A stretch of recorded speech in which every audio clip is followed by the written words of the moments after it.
Hello दोस्तों, आज video में आपका वेलकम है। आज हम करेंगे हमारे क्लास 10th साइंस के चैप्टर नंबर 9 जिसका नाम है हेरिडिटी एंड इवोल्यूशन की एक्टिविटी 9.1।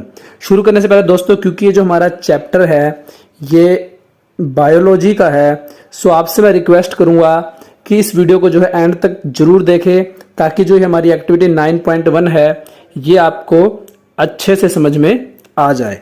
सो देखिए, इस एक्टिविटी में आपको कहा गया है कि जितने भी स्टूडेंट्स हैं क्लास में सभी के जो ईयर्स हैं, जो कान हैं, उनकी शेप को आपको ऑब्जर्व करना है और एक लिस्ट को प्रिपेयर करना है कि कितने स्टूडेंट्स के जो ईयर लोब हैं वो फ्री हैं और कितनों के ईयर लोब जो हैं वो आपस में जो है वो अटैच हैं। और आपको परसेंटेज कैलकुलेट करनी है कि फ्री ईयर लोब वाले स्टूडेंट्स ज्यादा हैं या अटैच्ड ईयर लोब वाले स्टूडेंट। सो देखिए, पहली चीज तो ईयर लोब होता क्या है। देखिए, ये जो हमारा ईयर्स का जो ये लोअर पार्ट होता है इसे ईयर लोब कहते हैं।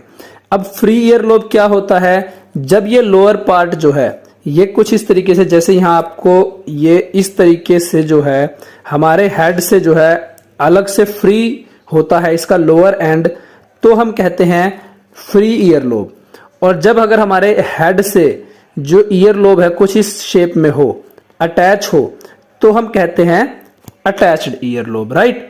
सो जब आप अपने आसपास अराउंड में जो है ऑब्जर्व करेंगे तो आप पाएंगे कि मोस्ट ऑफ द स्टूडेंट्स जो या ह्यूमंस हैं या जो क्लासरूम में स्टूडेंट्स थे, सो ज्यादातर स्टूडेंट्स का जो ईयर लोब है वो डिटैच्ड होगा या फिर फ्री ईयर लोब होगा, और कुछ ही स्टूडेंट्स या कुछ ही ह्यूमंस के जो ईयर लोब है वो अटैच्ड होंगे। सो ऐसा क्यों होता है? देखिए, ऐसा इसलिए होता है क्योंकि जो हमारे ईयर लोब की शेप है ये भी एक जेनेटिक फीचर है, और जेनेटिक फीचर होने की वजह से ये भी जो है मेंडेलियन रूल को फॉलो करता है। और मेंडेलियन रूल में क्या होता है, देखिए, दो तरीके की ट्रेट्स होती हैं।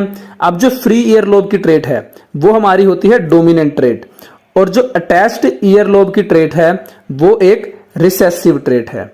तो अगर हम मान लीजिए यहां क्या करें, सिंबल डी दें फ्री ईयर लोब की ट्रेट को, और अटैच्ड ईयर लोब की ट्रेट को दे सिंबल स्मॉल डी, राइट। तो हमारे पास तीन केस हो सकते हैं। कैसे?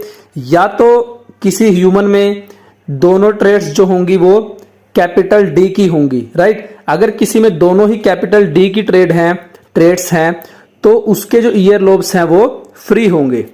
अब अगर किसी केस में क्या होता है कि ह्यूमंस में जो स्टूडेंट है, ये जो चाइल्ड है, उसमें एक तो कैपिटल डी आ जाए और एक स्मॉल डी आ जाए।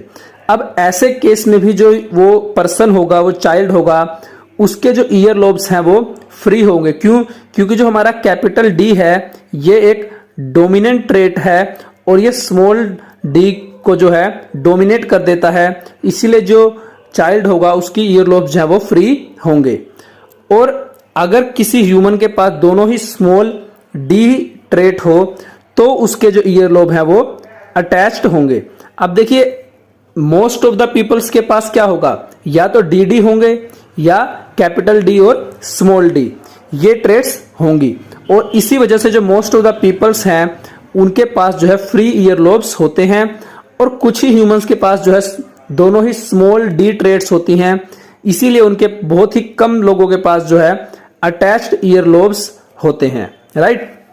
उसके बाद इन्होंने हमसे कहा है कि जो ईयर लोब्स हैं, जो आपने स्टूडेंट्स के ईयर लोब्स चेक किए थे, उनके पेरेंट्स के ईयर लोब्स की शेप को भी जो है फाइंड आउट करना है, और इसके अकॉर्डिंग जो है आपको रूल बताना है कि क्या पॉसिबल रूल हो सकता है ईयर लोब्स की शेप के टाइप का, कि किस तरीके से जो ह्यूमंस हैं या जो स्टूडेंट्स हैं उन्होंने ईयर लोब की शेप को इनहेरिट किया। सो देखिए, कुछ इस तरीके से ऐसा हो सकता है कि या तो जो दोनों पेरेंट्स हैं, फादर और मदर, दोनों के ही पास जो है फ्री ईयर लोब हो, यानी कि दोनों के ही पास जो है दोनों के ही पास जो है डी ट्रेट्स जो है वो हो। तो ऐसे केस में क्या होगा कि जो हमारे ईयर लोब्स हैं, अब मान लीजिए एक के पेरेंट्स के पास डी ट्रेट है या डी ट्रेट है या डी और डी ट्रेट है या फिर डी और डी ट्रेट है, यानी कि अगर किसी पेरेंट्स के जो ईयर लोब्स हैं वो दोनों के ही फ्री ईयरलोब हो तो उनके जो चाइल्ड होगा उसके पास भी जो है फ्री ईयरलोब्स ही होंगे। बट ऐसा भी हो सकता है, हमारे पास जो सेकंड केस है कि एक पेरेंट्स के पास तो अटैच्ड ईयरलोब हो और दूसरे के पास जो है फ्री ईयरलोब हो। तो इस केस में क्या होगा, जो चाइल्ड है उसके पास मोस्टली फ्री ईयरलोब होंगे। क्यों? क्योंकि वो या तो जो है डी और डी ट्रेट को इनहेरिट करेगा या डी और डी ट्रेट को इनहेरिट करेगा। और ऐसे केस में जो चाइल्ड है उसके पास फ्री ईयरलोब होंगे। बट कुछ केसेस में क्या होता है, क्योंकि एक पेरेंट्स के पास जो है अटैच्ड ईयरलोब हैं तो चाइल्ड क्या करते हैं, चाइल्ड जो है केवल डी ट्रेट्स को जो है इनहेरिट करते हैं और इस केस में जो है वो चाइल्ड के पास जो है अटैच्ड ईयरलोब्स होंगे। यानी कि हम कह सकते हैं कि अगर किसी पेरेंट्स के पास अटैच्ड ईयरलोब और फ्री ईयरलोब, यानी फादर मदर में से एक के पास अटैच्ड ईयरलोब हो और एक के पास फ्री ईयरलोब हो, तो जो चाइल्ड होगा उसके पास अटैच्ड ईयरलोब भी हो सकते हैं और फ्री ईयरलोब भी हो सकते हैं। But most of the cases में क्या होता है, फ्री ईयरलोब होते हैं।